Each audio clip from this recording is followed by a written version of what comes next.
Hi everyone, this is Dale Stiles, a student at Mid-America Christian University, and this is my Week 4 Ethnography report for COMM 3613. I was given 4 terms regarding intercultural conflict styles. They are restraint approach, discussion style, engagement style, and accommodating style. The one I've chosen to cover in this video is discussion style because I love to talk through things. It drives some people completely crazy, but that's just how I deal with things. I did an internet search for intercultural conflict styles and ended up on a website called Quizlet. I found all 4 of my terms listed on a set of flashcards on the subject. I'm not clear on what book these terms came from, but the chapter number and title are listed as Chapter 11, Culture, Communication, and Conflict. According to the flashcards, discussion style combines direct and emotionally restrained dimensions, emphasizes verbally direct approach, and the people using this style are comfortable expressing disagreement, to say what you mean and mean what you say.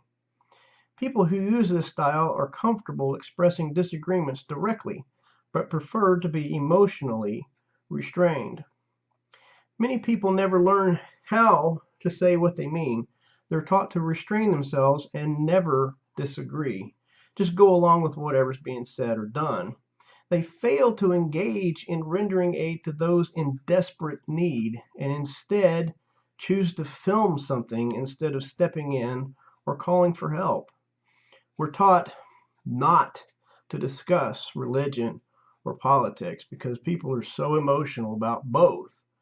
But unfortunately, we don't know enough about either subject to form a solid argument or valid point to stand for what they believe. As a result, we deal with injustices forced on us by our supervisors, our colleagues, our teachers, even our family and friends. We choose to be nice while we're being taken advantage of. So I choose to disagree when appropriate, and I'd like to discuss the topic. I take the time to request a discussion. I review pertinent documents. I highlight, dog ear, post-it notes, and everything else on all the pages, and then I bring my research with me to argue my point. I don't lash out, but I request a meeting and state my case. If I'm overruled, so be it. At least I stood up for myself. But usually when I come in with my reference material and show where my thoughts are coming from, I get favorable nods and I typically get favorable outcomes.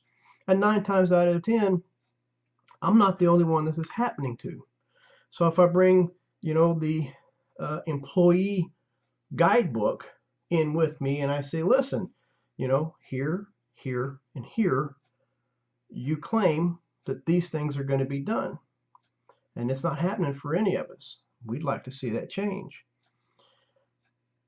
And really, I've seen people completely turn around and go, you know what? You're right. I see where that's coming from.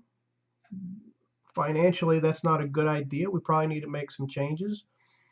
But for now, we're going to go back to what the guidebook says.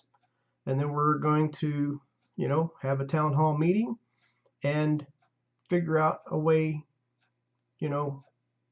out of this financially for the company and also keep the interests of the employees at bay so that we have a mutually agreeable outcome.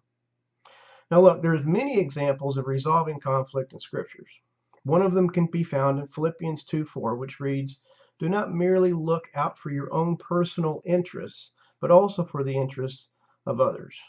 Now obviously this research and the narrative is subjective, so you may have a different interpretation of my term, and I'm welcome to hear your input on this subject. I hope you all have a safe and wonderful Thanksgiving.